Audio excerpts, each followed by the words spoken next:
ನಮ್ಮ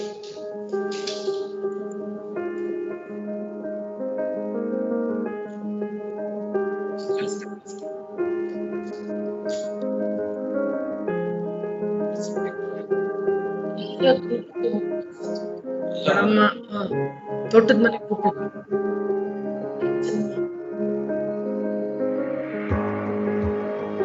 ನಾನು ನನ್ ಕತೆ ಹೇಳ್ಬೇಕು.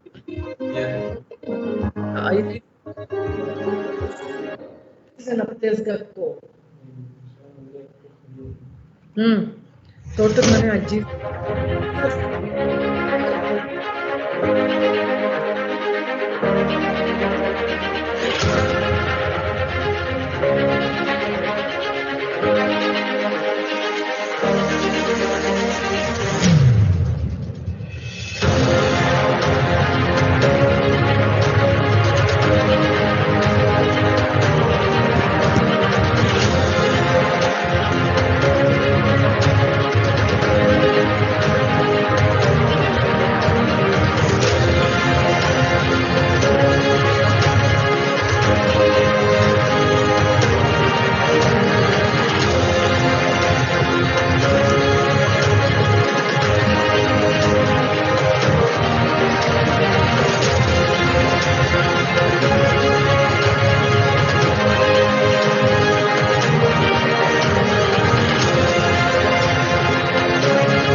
Hello everyone. Welcome all for the Day 5, Session 2 webinar series on research frontiers in intelligent computing. I would like to introduce speaker for the session, Dr. Sahana D. Gowda, Professor and Head, Department of Computer Science and Engineering, B&M Institute of Technology. Ma'am has more than 20 years of industry, research and teaching experience and has published 26 papers in referenced in the international journal and international conference. Ma'am has guided 2 research scholars and currently guiding 3 research scholars for doctoral degree. Ma'am was principal investigator for the projects funded from VTU, DST and IISc. Ma'am has received Star Achiever Award from Accenture 2019. Her area of expertise includes image processing, machine learning, computer vision, pattern recognition, and data science. Today, ma'am will be giving us an insight on anomaly detection. Over to you, ma'am, and happy learning to all. Thank you, Patanjali.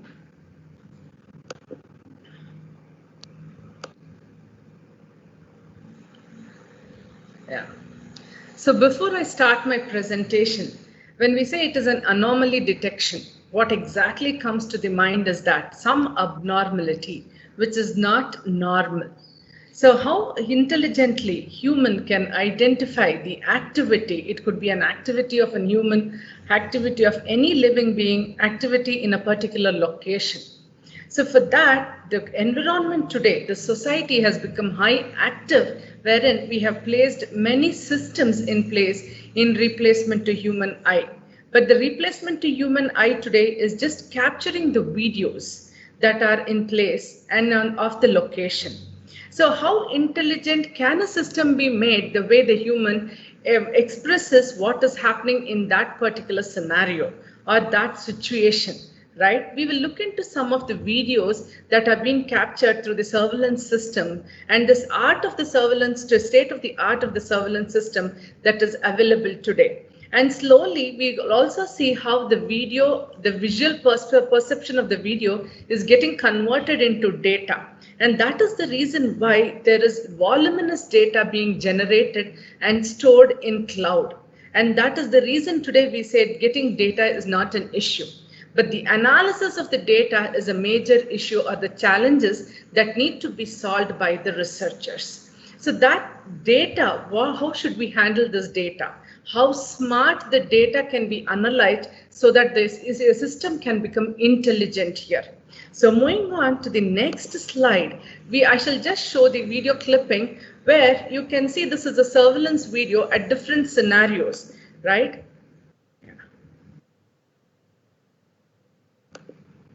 So this is a video which we can see, and when we are looking at it, it shows very clearly there is a man walking and there is some activity of a man happening here. And presently there are some methodologies that have shown that when it is an abnormal activity, then it says it never interprets that it as an abnormal activity, but it says it's a not normal activity here. So I have just connected many videos here to showcase like how that is being trained by the system that is already available. So these are the things. Why it is patching on it is that these are not the normal walking of a human.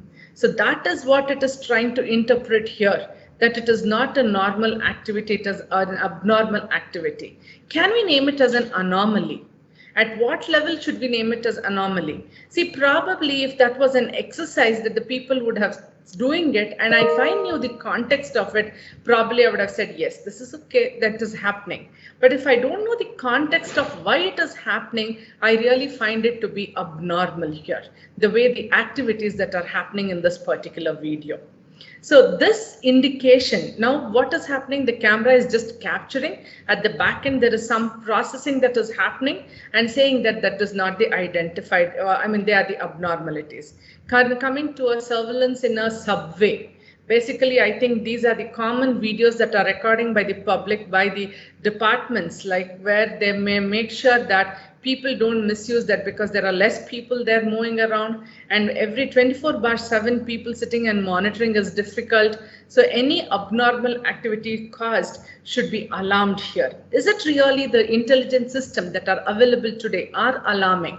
What is the level in which it is intelligent about?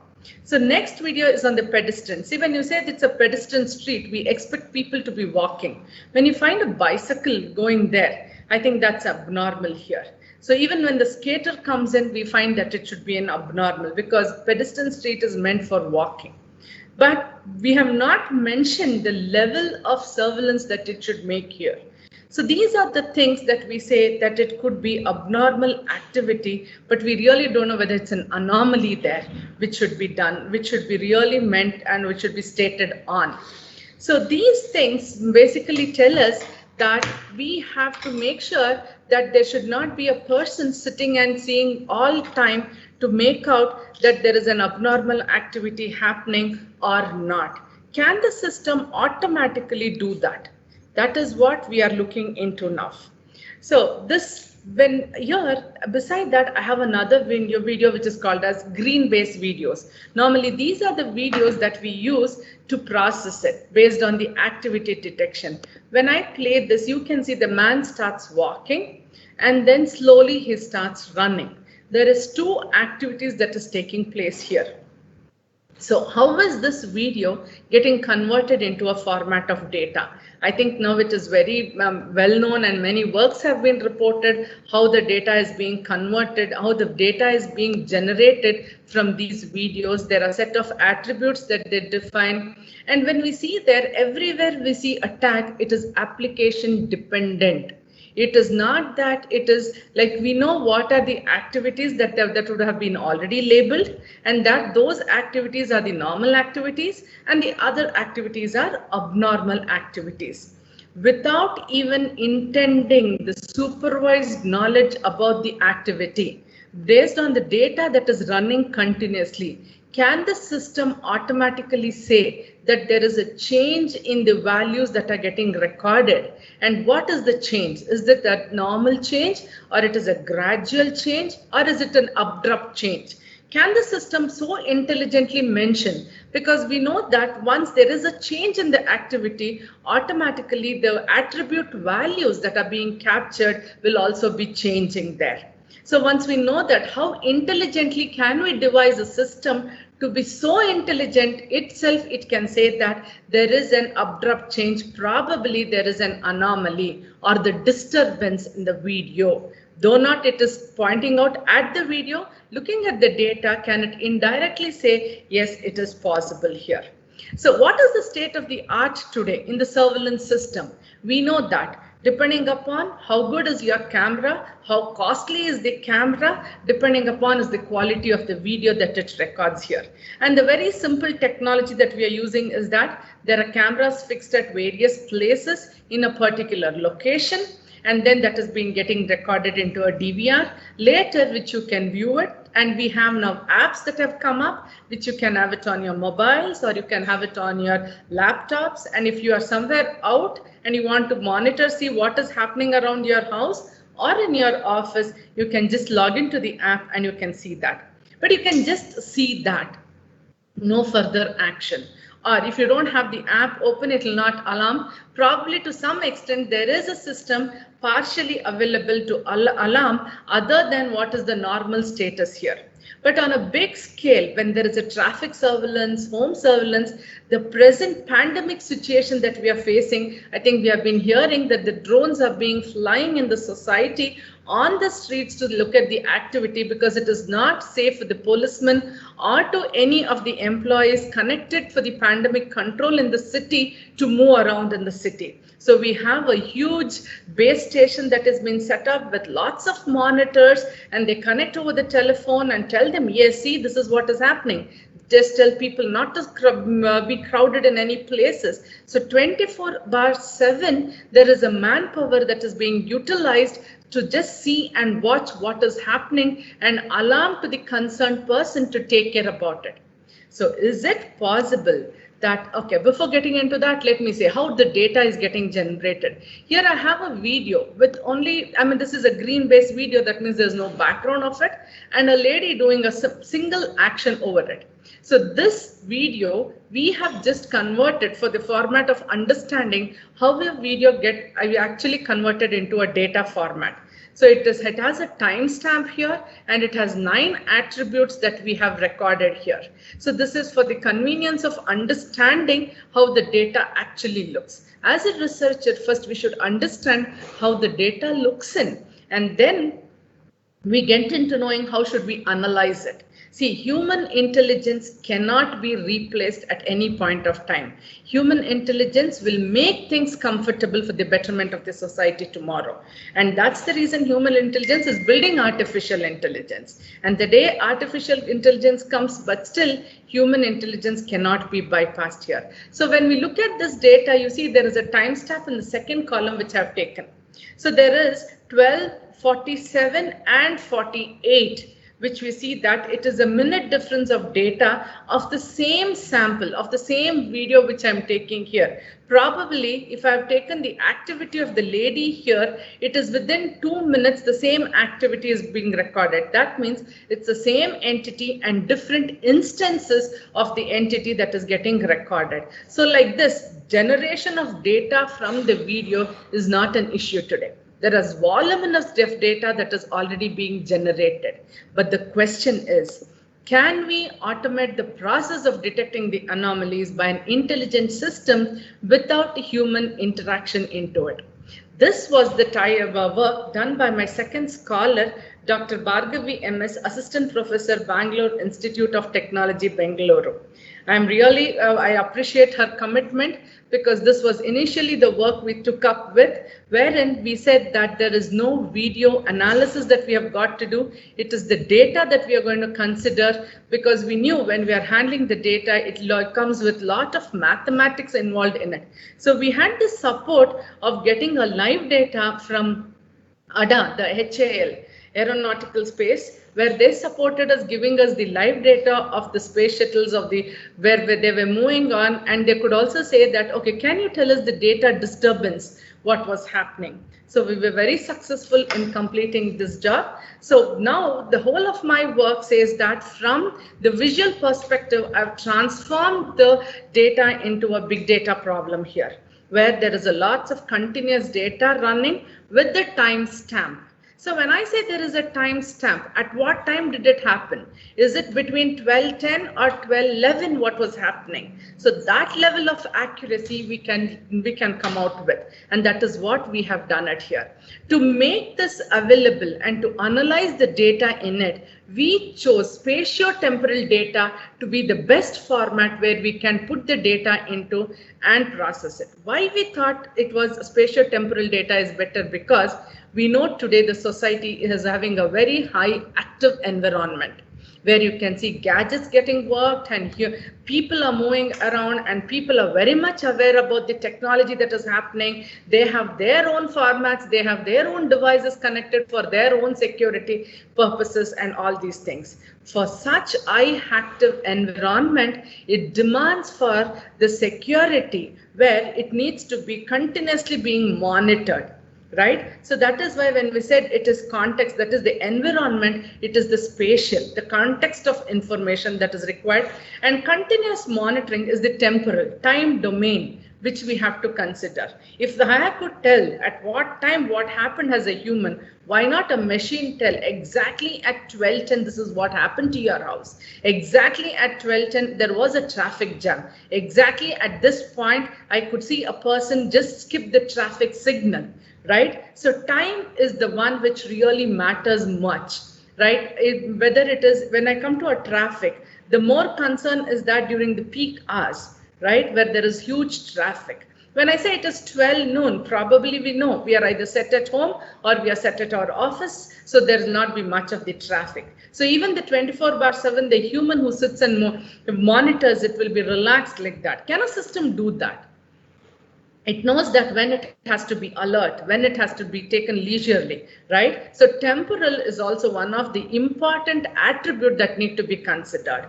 So it is a spatio-temporal, and the data is nothing but the features that you consider to be important that can be considered. So how is that we have done a spatio-temporal data analytics to come with something like a disturbance in the data, which is the anomaly, and whether that disturbance, it's not just the simple disturbance should be alarmed. So is it that it is a regular normal change that you can accept, or you can say that it is moderate change, or is it an abrupt change, right? And next, the future work of that is we have just left to the point whether it is a normal, moderate, and an abrupt change. Researchers further can take it up to say that you go for a deep learning where you can apply and say, okay, this is normal, I don't have to alarm. The system has to say that. Okay, this is moderate, but I have to be cautioning them. Yes, something is going wrong. Yes, it is an abrupt. Yes, it is going to be a very huge alarm to the neighbors. Everyone see there is something seriously wrong. We have not done that. That is the future which you can consider. But we have come to the level where we are able to segregate these three things. So let me just peep into to say how exactly the spatio-temporal data looks into. So as I told you, as I've already shown you a video that it says, when I say it is a spatio-temporal data, it could be the data of the object under deliberations. So it is like a single object, multiple instances, multiple objects, multiple instances, right? If a single object I'm monitoring, if it is a one vehicle on the road which I'm monitoring, I'm not bothered about the other vehicles on the system, on the road, then one vehicle, the instances are multiple because spatially it is relocating from one place to another, and time bound, it is moving over the time. And also, because of the position of the cameras, again, there are two types of videos that are normally being captured. When the camera is still, then we know that the background of the movement of the entity over it will be still. If the camera itself is moving, then okay, both the background keeps on changing and the movement of the vehicle, both are being recorded here. So that is the reason we say they are the instances. Object instances. There are multiple objects, and every object has its own instances here. And spatio-temporal data is continuous in nature because it's a time. We have not broken, we don't say we have recorded 1 hour data and then we give a break for 2 to 3 hours, then we again come back. No, it's a 24/7 where it's the data getting recorded. I think you all know very intelligently today, the cameras only record the instances when they find the changes. This is actually to automate the process of saving the memory space in the DVRs that is happening today. And the spatio-temporal data, as we have been telling, it is 24/7. It's a voluminous data. It is multi-dimensional because for an application, we would have calculated the attributes that are required here. So that is why we say it is a multi-dimensional data. So when we say that the disturbance is multi-dimensional disturbance, it's not because of one of the attributes there is a disturbance. There is a disturbance at all. Could be the shape of the object, could be the speed of the object in which it is moving, all, and could be the turns that it is taking without, without controlling the speed, if it is taking a turn. So relevant to those kinds of cases that we have considered, we have defined it, the data to be a multi-dimensional spatio-temporal data here. So no more in my talk, I would be concentrating on showing that how we would have handled the data, because we know that, as we have already understood as a basic researcher in AI, pattern recognition and ML, we know that there is always a two modes of learning the system. Either it can be a supervised model and an unsupervised model. So before starting with that, we also made it at every level. When we were proposing the methodology, we took different kinds of data into consideration. So there were some real-time data and there were some synthetic data that we also considered. And once the complete model was designed, we made it a point, we used the ADA data that we had acquired from, and then we could find the disturbance, and that is how we could do. And this data was so huge that we were finding it very difficult that we could not say that we will put it on a graph and then do it. We generated something called as a pattern for a data cluster here. So I'll just take you deeply into it, little bit of I think probably from now, more than a visual perspective, it's going to be the calculations and the annotations that we have used to describe at every level what we have been defining it here. Right? So what is a spatiotemporal data analysis? When I do a spatiotemporal data analysis, I generate what are called as patterns, and those patterns are nothing but spatiotemporal patterns, right? So these patterns depict the instances and their attributes, how exactly they are when I do it here. So the spatiotemporal pattern mining, normally even in survey, people have said that when you mine it, we mine the instances for repetition, periodicity, frequency, sequence, trend in which it would be moving for a business, propagation, convergence, divergence. But today we are on to the talk of finding out what are the rare patterns that are been occurring abruptly here. Mining infrequent or rare patterns based on the occurrence of multidimensional disturbances is the major work here. And also, as I've told you, it is not that suddenly a pattern comes up. The pattern is getting evolved. A lot of change in the data is making a pattern to take a change also here. So that is what we are trying to bring in the form of what is called as knowledge base and knowledge packets at a temporal phase. So I'll just briefly tell where and all we have proposed the methodologies to do that, because it is the instances. When I try to do a clustering on these instances, there is sometimes possibility there could be some clusters which may not be really the true clusters here. So the first problem that we took up was determination of true clusters at a temporal phase. So what we had to do is we just said that because it was a continuous running data, we had to divide the data into different temporals, T1, T2, T3 as this. Then what we did was, at that particular temporal phase, whatever the instances that we were doing, we applied the clustering, the agglomerative clustering in both a supervised as well as an unsupervised environment. When I say it is a supervised environment, I know clearly the number of classes that are defined. In an unsupervised environment, I was just giving the samples based on their distances of the attributes that are being calculated, that they were getting formulated into clusters here. So we had both the supervised as well as the unsupervised environment. Once the clusters were being formed, as I told you, handling cluster is not a small, it's a very big issue. The reason is within our clusters, it is not that we will always have the same number of instances or samples within them. That was a major challenge here. So we thought that contributing to the samples, like in how could you interpret the samples and the whole as a cluster into a pattern. So what we thought was the distances among the cluster samples within a cluster is what is majorly making them the cohesive strength within them. So we used the methodology. Actually, this was initially proposed by Dr. P. Nagbhushan and Pradeep Kumar, wherein the data getting converted into histogram and frequency histogram, and the frequency histogram and then gets converted into a regression line. That's a very beautiful method where actually you assimilate large voluminous data into a just straight line with slope and intercept, where we have taken slope and intercept as density and the volume, the volume of the cluster which it looks into. So we have just transformed the cluster to look as a single straight line here. So with that, and what we did was looking at the nature of the cluster, the cohesiveness. As I told you, we have now represented the cluster in the form of a straight line. And this straight line, when we analyze the slope and the intercept, right, then we could say that whether the samples or the instances within that cluster is strongly cohesive, moderate cohesive, or weak cohesive. And when we did that, we created a knowledge base with 5 tuples, which you can see here. So when I go to that next, that 5 tuples also, we would do it, compare it, these 5 tuples based on the temporal time domain. So T1, T2. So T1 and T2 are 2 adjacent temporal phases that we consider. When we OR it, we would know what is the change in the nature of the pattern of the cluster.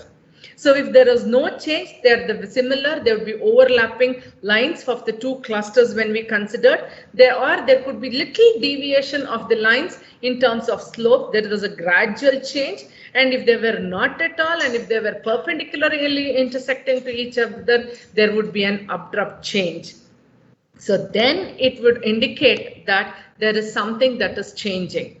For this, once we devise the whole module, it has been tested on the various data sets, as I've told you, digital air data systems. I think everybody knows about the KVR data set, the context aware vision using image based active recognition ground truth data set. This really has helped us to prove that the efficacy of the model was very high, whatever we set it.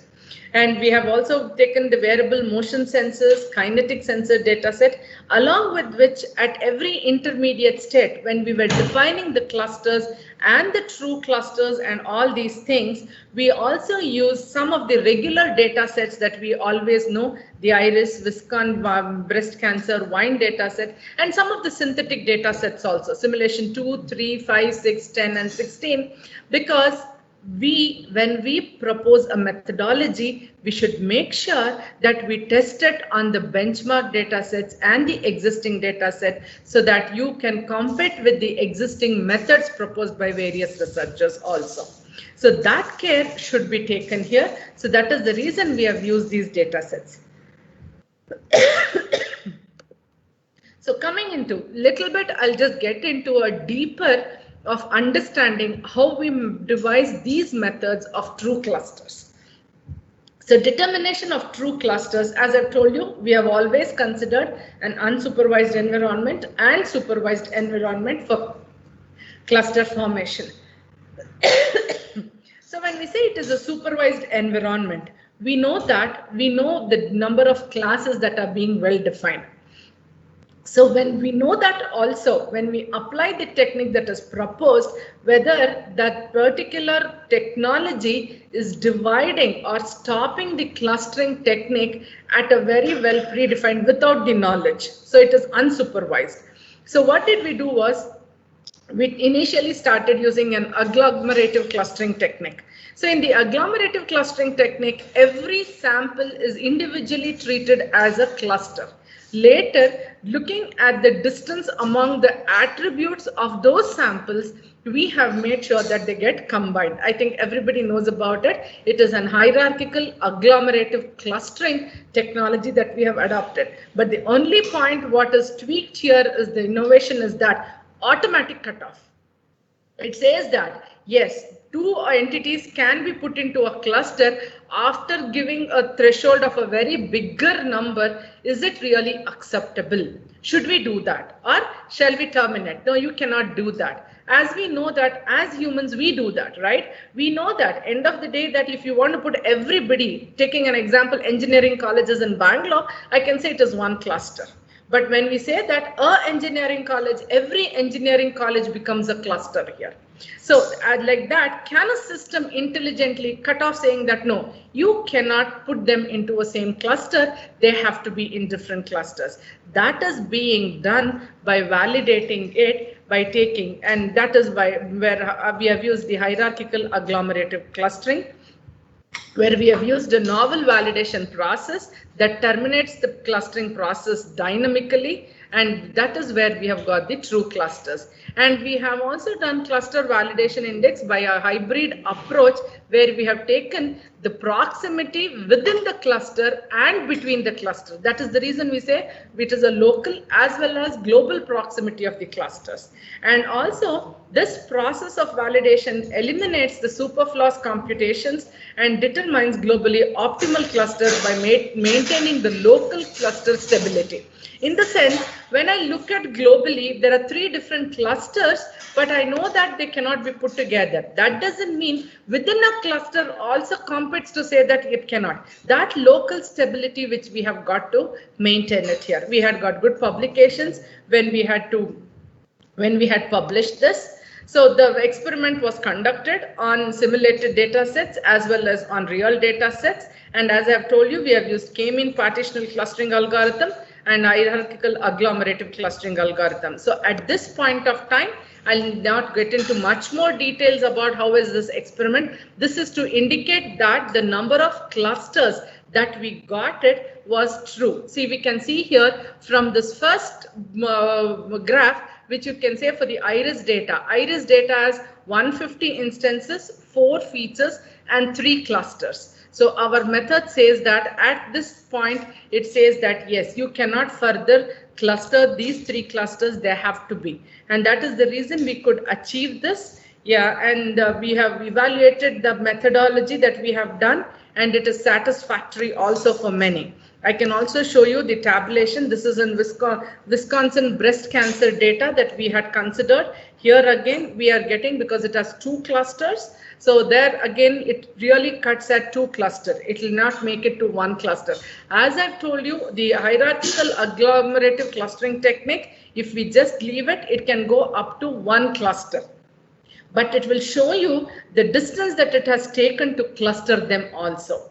Comparing it with the existing methods, and these are the data sets that we have considered.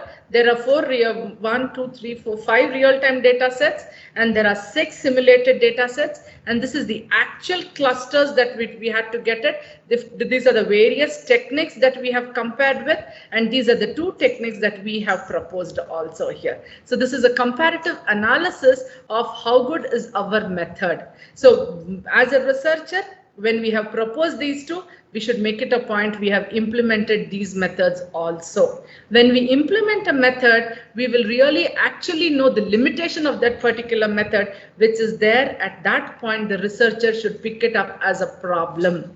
Yes, can this be solved? What is the limitation that it is not being solved by the earlier researcher? So any method, we cannot say that it is 100%. It will have its own limitations, and that is where the next research has to be started on. Right. So coming to the determination prior, I think we have, this is in a supervised environment. Supervised environment, we know that there are already 2 clusters. So K-means is a supervised algorithm, as you all are aware about it. So the point here in K-means is that when we look at on the K-means, you can use any of the distance matrix to compute the samples distances and place the samples on a graph. When I do that, we are supposed to pick up the seed point, center point, so that you start driving the cluster or building the cluster. Collecting or identifying the actual correct seed point is a major challenge in K-means clustering. Though everybody says it is computationally low and it is easily acceptable, yes, it is again application dependent. Do you really, when you think that you're going to use a military data, can I use a K-means? We say yes, everybody can be accepted. When you say it is a student in a classroom, I can use a K-means very easily because all of them are students. Yes, we don't have to say that yet he is not, he is there or not. But in a military, the precision that is required is very much important. That is where today we have to talk about the application dependency, not at the perspective of anything for the simple matter. We don't have to say application dependence. Machine should be intelligent enough to give us an appropriate result here. So K-means, though we knew it was computationally very low, very fast, adaptable, the only drawback that we identified was finding a seed center point sample which could build a cluster around itself, because there are something called as some samples which are outliers. They are very far away from the whole cluster, but still if you try to do it, getting a cluster formation by that outlier is very difficult. How do you identify these outliers? How do you find out the actual seed point is what the innovation we did it here on K-means, and this is in a supervised algorithm methodology that we did. So we used an ensemble meta algorithm for robust detection and removal of outliers and selection of well-separated initial clusters. See, when I know that iris has 3 clusters, I make it a point that I have to select 3 seed points. Can I select 3 neighbor seed points to make the clusters? No. I have to make sure that the 3 seed points, whichever I collected, have to be far apart so that they give a good cluster formation here. So that was well done, and it was also a pre-processed. After outlier removal, if we would done it, we got a better results here also. So on this, I'll not get into much details about an ensemble meta algorithm here. I think this is well known and it is also available here. So the experiments that we conducted for medical data set, we tried out different data sets. The only reason is we wanted to build a system independent of application. Tomorrow you say healthcare, it should work. Tomorrow you say traffic surveillance, it should work. Tomorrow you say some military, yes, it should work. Some space data of whatever we have got it from HL, it should work. So independent of that, that is the reason we started trying, okay, try it on different data set, will it work on? So that is the reason we collected large number of data sets for the experimental analysis, and also we could get good results here. So I think I can, the comparative analysis, which you can observe, the proposed methodology was giving us a RAND index better than compared to the existing methods here.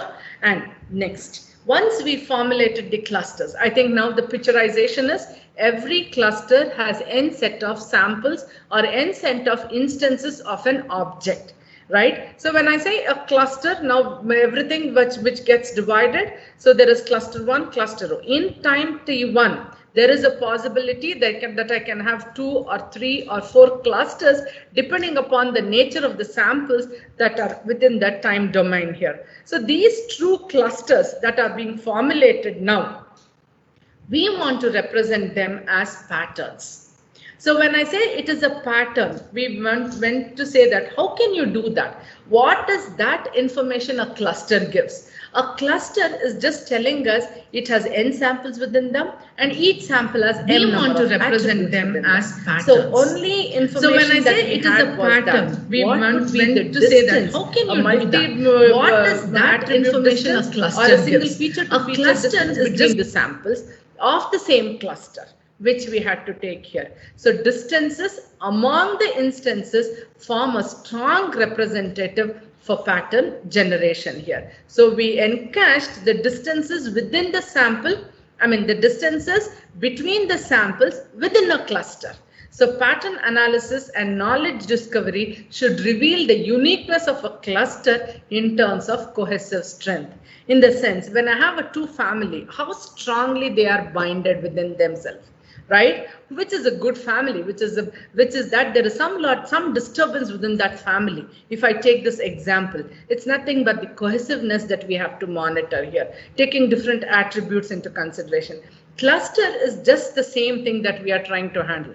Can you give a single representation to this cluster? If a cluster may have 100 samples or instances within that, do you think that I represent all 100 of them? Right? So rather, if I can generate a pattern to the cluster, compare those two patterns and extract the knowledge from those patterns and discover what is required, the difference among them, what we went into.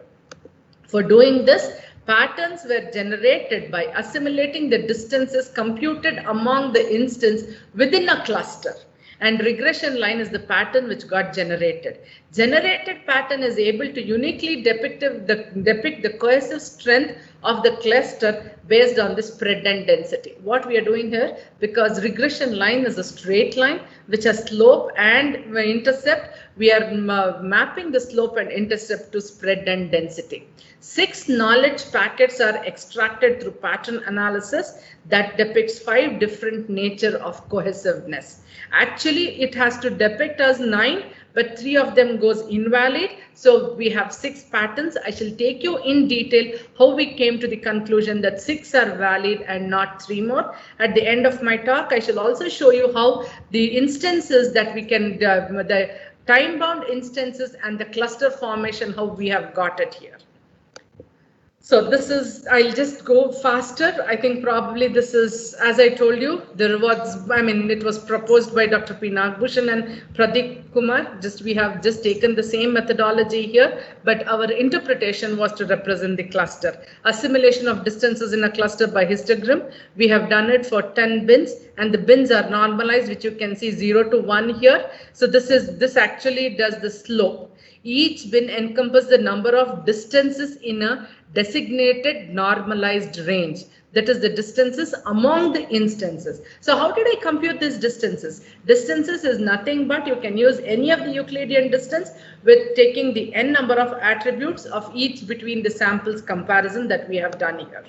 So histogram is transformed into cumulative histogram and normalization of cumulative histogram and a best fit line over 10 peak indices of the bins that we have done here. Yes, this is what we have interpreted, that slope y is equal to mx plus c, where slope goes for the spread. The spread in the sense these are the samples in that particular cluster, right? And this is the best fit algorithm. And this error rate is very negligible, which you can neglect it also. We tried out that taking very true clusters, and I have to appreciate Bhargavi for the patience in which she really conducted the experiments, because we started artificially in defining the clusters to see that probably, and those cases may not occur in real time at all, right? So this was the intercept was portrayed as the density of the cluster that we would consider here. So mathematically, the spread has been categorized. As I told you, there is a 3 cross 3. We had to get 9, but we have come to 6 because 3 of them are invalid, which I shall show it in my next slide. The spread has been categorized into small spread, moderate, and large spread.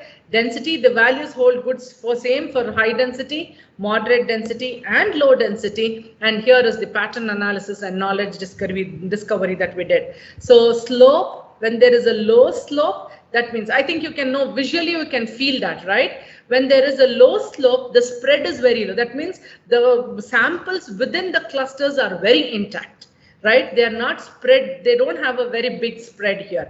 When I say it is a moderate slope, I think you can see this. There is a little tilt in the slope of the straight line. When there is a high slope, then I see there's a large spread and the line is being tilted too much.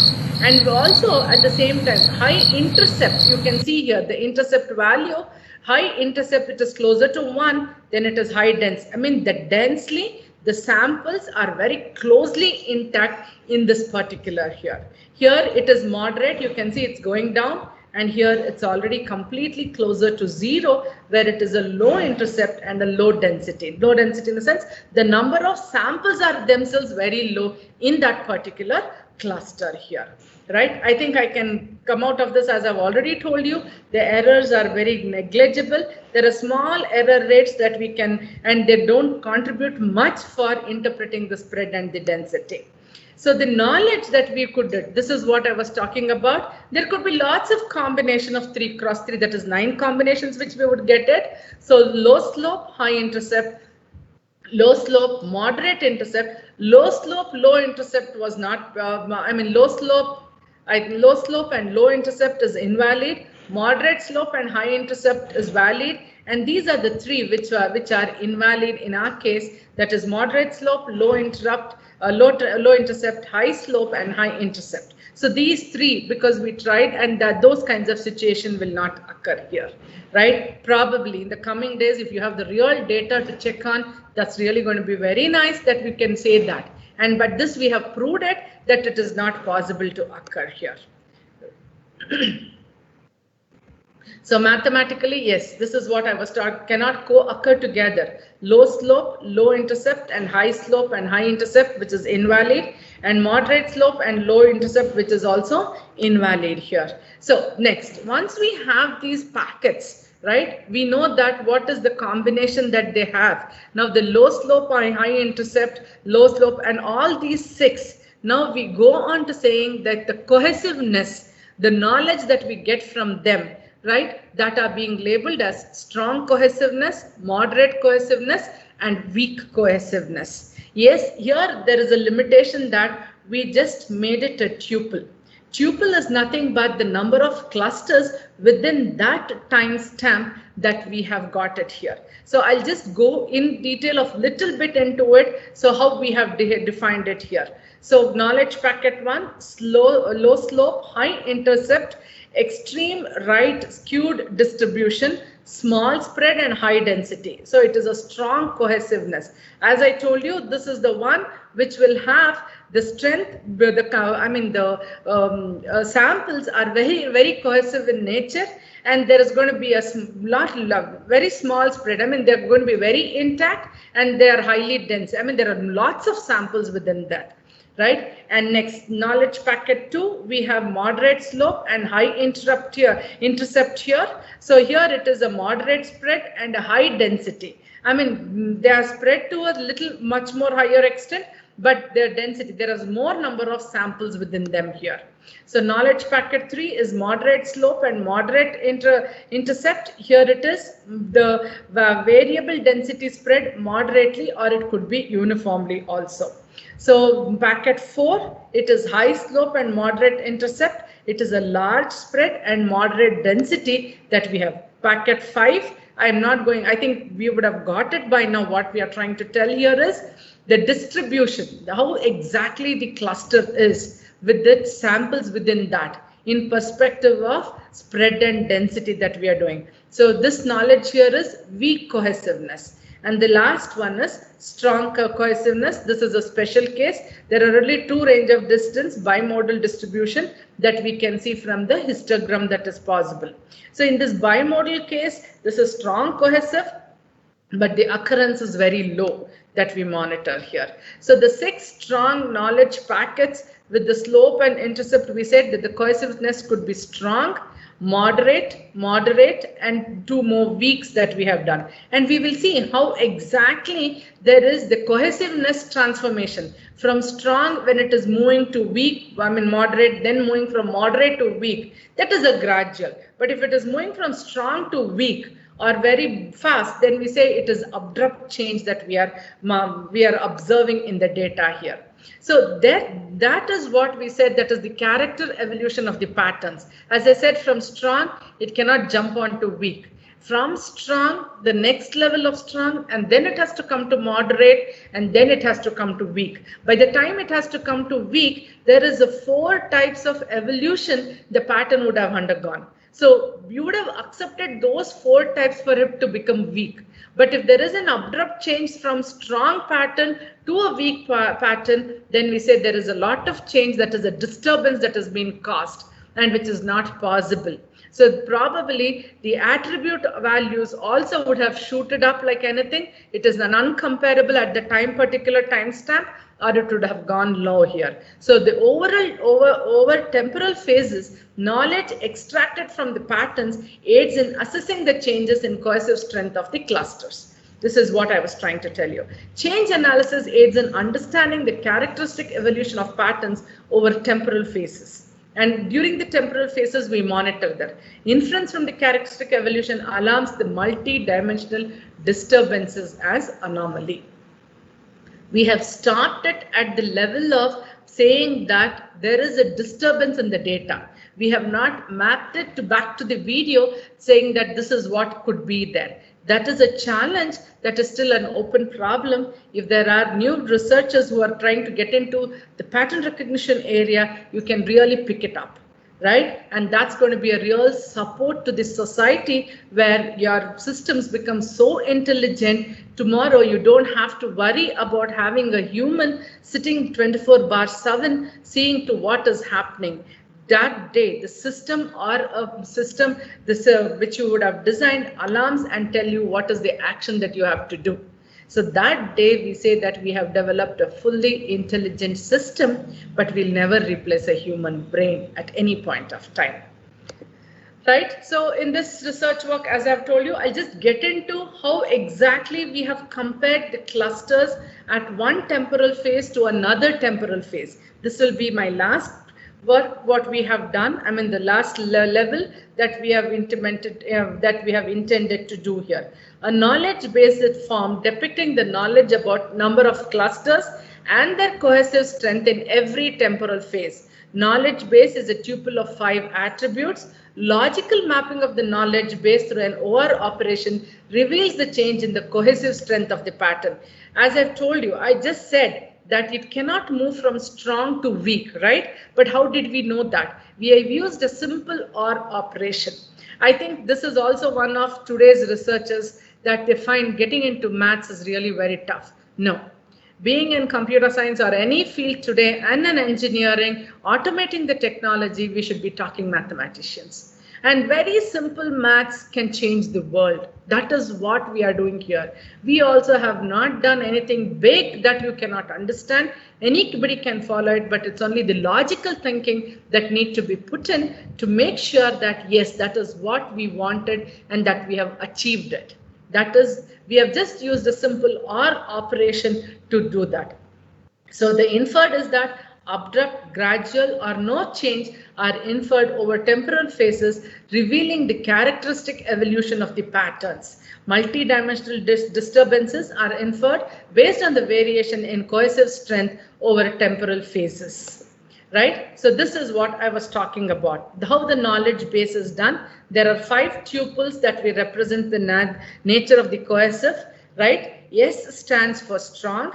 MMH stands for moderate, where it has moderate spread and moderate density, high density. M stands for moderate spread and moderate density. Weak stands for large spread with moderate density. And another weak is large spread with low density here. So we have given an example to show here. So this is a knowledge base. KB stands for knowledge base.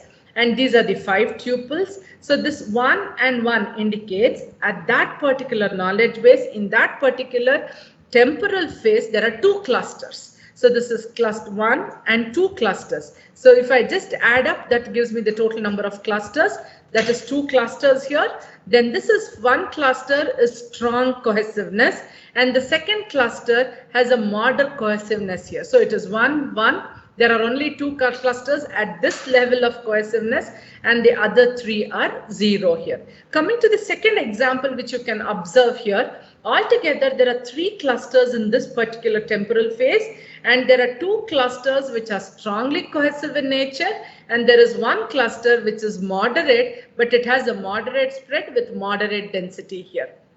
Right. So what we do is we compare 2 such knowledge bases to find out whether there is a disturbance here. Logical mapping of knowledge base over temporal phases. Logical mapping specifies the change in cohesive strength of patterns over temporal phases at abrupt change or gradual change. Logical mapping is done through just the OR operation that we have taken up, because we could hardly, and when we see that the temporal phase, do you think that it is not even running in seconds, it is running in nanoseconds.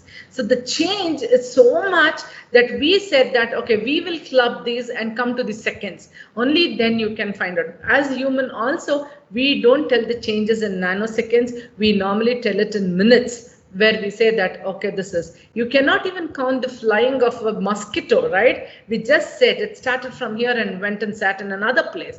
How long was it? Do you tell it took 10 minutes to fly? No, we don't say that. So wherein all the metric of distance traveled, I mean the time which it has to be considered, otherwise it just can be neglected. I mean the level which you take it, whether it is in minutes or seconds or in nanoseconds, it's again an application dependent that it can do. So abrupt change or gradual thresholding for inferencing what we have done here. So this is what we have observed. I'll show you the results that we have done with, so that you can also find out how it has been taken up. Based on changes in the cohesiveness, acceptable drifts in cohesiveness. So when I think that cohesive co-occurrence of patterns is from strong, it can go to MMH. From MMH, as I told you, there is a gradual change. When it goes from strong to moderate and second level of moderate, then the first level of weak and then the second level of weak. Or you start from weak, then it has got to, it will be either a top-down approach or a bottom-up approach, right? Then we say there is a gradual change. So you can see here co-occurrence of patterns indicating gradual change. With S, it can be MMH, MMH to MMM, and then MMM to W weak, weak to weak. But the abrupt is, if it jumps one stage from S to MM, it's an abrupt change. S to anything other than the next stage which it has to consider is treated as an abrupt change here. So that is the total disturbance, multi-dimensional disturbance. So we are not telling it happened only because of one of the features. It is, we have already assumed that the features that we have considered are already taken into account, that they all contribute in defining the entity or defining the instance of the entity here. So we make sure that any change that matters is only to the next level as a gradual change. Otherwise, we target it as an abrupt change here. So I'll just show how exactly the patterns are looking on this perspective. Gradual change, you can see very clearly, right? So there are two clusters. One cluster is represented as a red line, another cluster is represented as a blue line. So you can see the log variations in which it could be very slight variation, but actually if you leave it for some time, there is a possibility that they may overlap, but there is a change in them. So that change can be pictorially also viewed out here. So without the data also we are able to make out there is a gradual change of the cohesiveness of one cluster. So what is that is making that cohesive strength different is the values of the attributes within an instance within a cluster. That is why this change is what is making up here, right? So when I say an abrupt change, I think you can see the difference here. The abrupt change, literally that they'll be trying to become perpendicular to each other. Not really that they are trying to converge, rather that we can see that they're trying to diverge here, right? So this is what we really monitored when we said that the data, there is a change in the cluster cohesiveness that we are trying to do. So logical or for inferencing the character evolution of patterns, what we did, I can just see here from temporal phase 1, I, and temporal phase I+1. So we have taken two adjacent temporal phases. And see, when we are doing it, because spatio-temporal data is a continuous data, we have forcefully said this is temporal phase 1 and this is temporal phase 2. We are not sure where we are breaking them into two temporal phases also true. So that reflects even the error, I mean to say that, okay, probably the last cluster in the temporal phase 1 was very identical to the first cluster in temporal phase I+1, right? So this is what it is actually indicating here. KB1 ORing with KB2, the knowledge difference that we are getting, logical 1 or logical 0, that is true or false that we are getting into here, right? So then I just look, we have just taken the data for interpretation here, no change, gradual change and abrupt change through the OR operation. I think you can see here, this is the data, the knowledge discovery that we have done here. See here, there is a cluster which was here. As I told you, it is a temporal clustering that we have done. So there was one cluster at strong, right? Then it has come to the second place, then it is a third, then fourth, then fifth. It is a gradual change that we have done here. But when I take the base 1 and base 2 and the discover, there is not much change which I observe here, right? So the movement is very gradual in this case. Excuse me. Yeah, so then coming to the second, when we say there's a gradual change, see this KB base 1 has 3, that means there are 3 clusters at this level of cohesiveness. 3 stands for 3 clusters, 1 stands for 1 cluster, right? So that is the gradual change, 1, 1, 0, 0. You can just see the knowledge discovery here. When you observe that, there is a gradual change in those clusters. I mean, the clusters are moving from one cohesive strength to the other cohesiveness, which is acceptable. So we say that this is a gradual change. This abrupt change, there is a lot of abrupt change with here at the knowledge base that we say that yes, see here. The variation itself, we say that yes, this cannot be observed, this cannot be accepted. There is a disturbance. That means the feature values of the instances within the cluster is changing, for which the cohesiveness is also changing here. So the indication of multidimensional disturbances says is that an abrupt change within a temporal phase, an abrupt change between the temporal phases, repetitive abrupt change over temporal phases, and intolerable gradual change over temporal phases are application specific. As I told you, we are doing it independent of the application. You just give me a data which is continuous, and this data is generated by a video or anything for that matter. We are just here to tell that the data is, they are getting changed here. And also we are able to tell the evolution of the data. I mean, that's the gradual change. what we said, the pattern evolution is nothing but the change in the feature values of the instances. Patterns of the temporal phases, excluding distances, are identified as infrequent or rare patterns that would have occurred here. And ultimately, when we designed the complete model, then we said that, okay, we can run this on the data. This is what the NASA data, the aircraft position data, we had it, we ran, we applied our technique onto this also. And this is how the data was getting generated. And this is the knowledge base, ORing operation, temporal 2. I think this you can see. Wherever there is a red change, that is the indication that there was some disturbance happening. And actually this data, it all depends upon how you structure the data. At any point of time, the data that you have to make sure that you have done a pre-processing to format it as per the requirement. Because the generation of data could be a raw data. And you have to pre-process that data for the convenience of putting it into a system that you want to do it, but make sure that it should be computationally low also. And at every proposed level, we have also mentioned the computational complexity of the method, so that that itself tells it whether it is a feasible solution or not. And I think you can refer to Dr. Bhargavi's thesis for details on the computation and the models that are designed. So the next is the caviar data. This I was telling, I think probably most of the computer vision people would be using the same data set because it is a ground truth data set that is being instances. So every second it has 25 instances within that, right, that we have been doing that. So for that also we were getting these results here.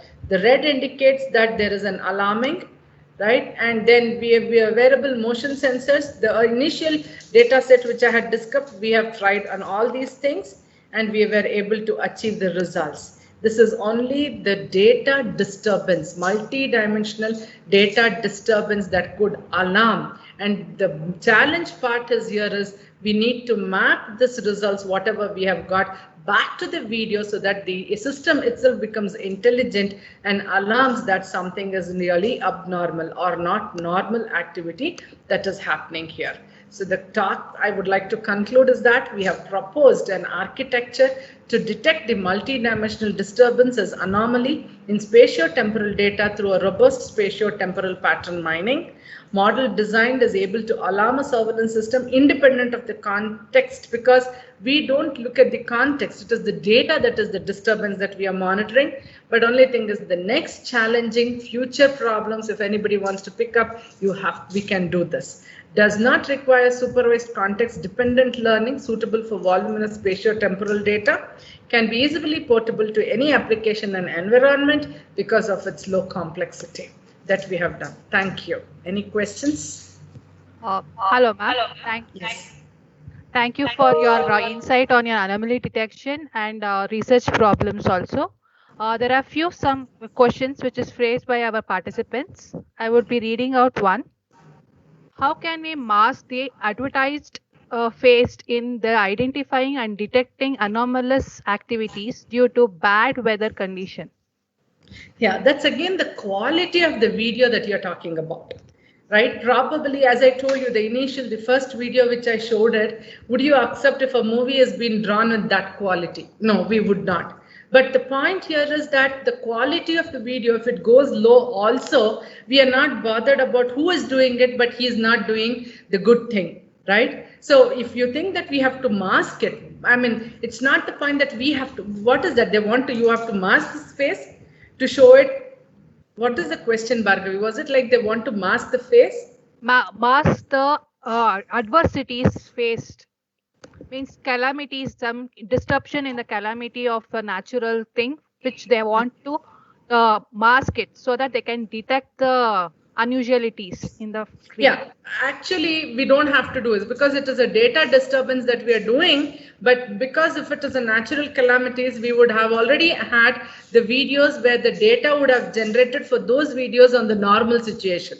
We don't have to really come up saying that we have to mask it, because that will be as a normal cluster instances. Any activities in the natural calamities would come as a different cluster, because those instances would be recording the different values on the features. Okay, ma'am. The next question is it possible to predict the possibility of any anomalous activity prior its occurrence? Prior its occurrence, no, it's a challenging because you don't know. I mean, probably that is like, again, some of the feature values. I think probably if you know that the earthquakes and all those things, they alarm, right? It would be coming up. So it's again, we have to read on the data that we get collected. I think it should work. It should be possible. And that's a really interesting question. And this work has a good application to it. And that application can be solved here. Okay, ma'am. Next question. How fast is the response time or a notification to the concerned authorities? Considering the high weight or computation involved in detecting the anomalous activity from astronomically accounts of data. Yeah, basically, you see, it's all again a machine computational. Today, I think probably when we started working, because it was a voluminous data that we took up, we had run it on a 16 GB machine, right? And it was an i5 processor that we were doing, because you see, on the other side of the part, the devices are becoming very fast. The speed of the system is very fast. I think it should not be a very big time, because I think you know that today everything is getting into an IC chip because IoT is in place, and you know that the technology of the drone technology that is coming up, the data transmission, data computation is not a problem today. I think because this happens during the runtime, we may not have to calculate the time bound. I mean, it may not take really a big time for it to alarm. The data, runtime data gets processed immediately because of the high-end technology that is available today. Very right, ma'am. Coming to the next question, it is from Raksha, BNMIT. Which deep learning framework can be used to replace the supervised clustering entirely? Yeah, supervised techniques, I think probably the nature of the data. So see, there's nothing like we have to replace supervised. It has to be in a very unsupervised environment.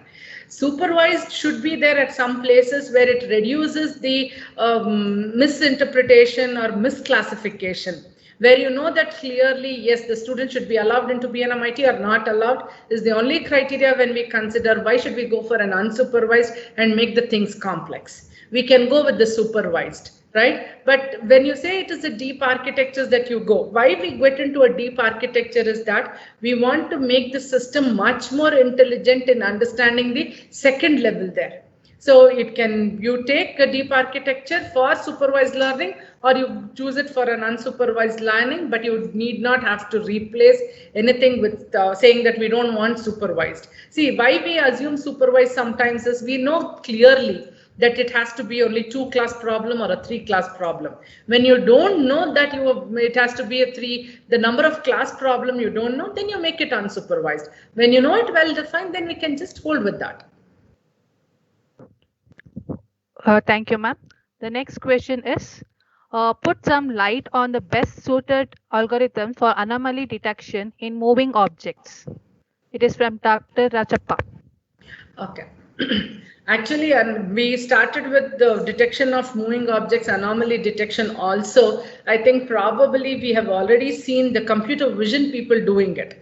So again, there are lots of algorithms that have been already designed in a supervised environment. When we know that it is an anomalous, when we know that there are 10 objects flying, I'm sure the person who wants to be an anomaly will not be the 11th. He's going to be the 10 among them. That means he would have suppressed the original one and he would have introduced as the original. So that way, if you to take up the problem, then you can design any algorithms based on, you have to match it with the feature set of the original to the one which has introduced itself. So there are, I mean, it's not that we have to choose only one algorithm, this works better than the other one. It's all on the context that we use the algorithms. And also we see which gives us the better results. So all algorithms, I mean, there are SVM, CNN, all algorithms we can use. But again, the question is whether we are going to work it on a supervised environment or an unsupervised environment. That we have to take it up, sir, first. The question from Selvi, ma'am. How do you compare your proposed algorithm with the existing algorithm on anomaly detection in terms of accuracy? Yeah, we have done that. So actually this data disturbance, we had not find any work of such kind, but initially finding out the true clusters, I think we had compared with lots of clustering techniques that was proposed initially. And also we had done this with regression line, best fitting algorithm, and the way that we have interpreted, we had done the comparison with the other existing techniques also. I think in my presentation, I had covered multiple techniques that we compared with what, and also we had done with supervised, we did a precision precall efficiency modeling, and then with clustering techniques, when we said the true clusters also, we have shown that actual clustering is how many and how many we are able to get it. Thank you, ma'am. And Selvi ma'am extends her question with asking, without modeling, straight away deep learning algorithm can be tried for anomaly detection. Yes, we can do that. Here also, anomaly detection can be done without modeling. Actually, now the existing methods always do on modeling, but because if you think that we work directly on the data, not on the visual perspective of the images, then we can directly do it without modeling. That's the approach that I have presented now. One more question. One of the participants has appreciated the work and is asking the question as, generally abnormalities goes from lower degree to higher degree and threatens the system. How could you handle it in your methodology?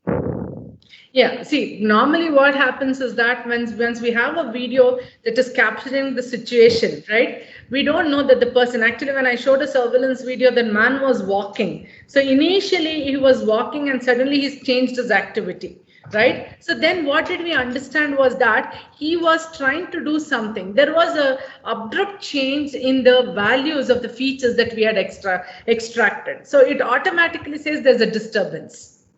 So I think that should answer your question very well, that yes, it can be from slow to a bigger number, I mean to a faster pace, but that is at some point, as I told you, keeping a temporal phase with it could be in seconds that we say that yes, this is an abrupt change that it can monitor. Thank you, ma'am. Director sir, our director sir, T.J. Ramurthy sir has appreciated your presentation and as well as suggested us to work on traffic surveillances to the consultancy with traffic police. Yes. And yes, the same question is asked by our student, Rama Subramaniam, is asking us, can we use the same thing to monitor traffic in internet? Yes, we can do that. Yes. I think those are like putting into, we have done the research of trying to find the disturbance in the data. Next, we can work on building a prototype where we can modulate a system, intelligent system to do all this, traffic surveillance, home surveillance, conservation, and all this can be done. Thank you, ma'am. Thank you for the wonderful session. And it was literally a very light opening for all the students to work on the problems which is there in the internet as well as in the traffic, which can be automized and it can be made a smooth working on it. Thank you, ma'am. Thank you very much. Thank you, Patanjali. Thank you all. Thank you. I think we can come back in 5 minutes. There's a questionnaire. The participants, those who have registered, please answer the questionnaires, and so that you can get the e-certificates automatically generated. And there is, I think there is also a target. You should have 50% of the answers correct. So am I right, Patanjali? Yes, ma'am. Yeah, please do that. The link that. Will be shared. Yeah, the link will be shared through your email IDs. Yeah. And then you can do it. So I think we can conclude, and it was really a great support that we got from Dr. P. Nagbhushan for organizing such a virtual seminar webinar series that we did. And the title was suggested by Dr. P. Nagbhushan sir only, because it was like we were giving the research tangents to the researchers so that they can start working on the problems which are really interesting today to make a very active environment or an active society. And I think we are all very much well versed that that is required today for the present situation, the pandemic situation that we are all going through. So I also thank our management, our secretary sir, Shri Narayan Rao Mane sir, who really appreciated when we said that we are coming up with such a virtual webinar. Sir said, you make sure that everybody attends and they also get a good idea in taking up the work, because all of us have to do good work for the betterment of the society. I thank our beloved director, Professor T.J. Ramurthy sir. I really appreciate the concern the sir showed by getting into every session. And I have got comments on every session that we had organized here, and sir really well appreciated that we did it. And his support, we cannot, and he is the guiding light for what we have done today. And I sincerely thank our principal, T.J. Krishnamurthy sir, our dean, Ishwar sir, and our additional director, Kulkarni sir, for all their support, because every day when I has to tell them this is what is happening tomorrow, their appreciation really motivated us, saying that yes, we should come up doing this. And at last, I also appreciate all the participants. And on the Facebook view, I think we have reached around 16,000 views as of today. Right, that itself indicates that yes, we really appreciate the participants for spending their valuable time with us, giving a discussion, and every session had a good intellectual questions that was asked by our participants. That's really appreciating, and it is also encouraging, and the speakers, we feel yes, such works should be told to the people so that they come with us to work. I think this webinar series should help people to connect to everybody who spoke in this webinar series. I thank all the speakers for accepting our invitation and making this event a grand success. Thank you all. Stay home, stay safe.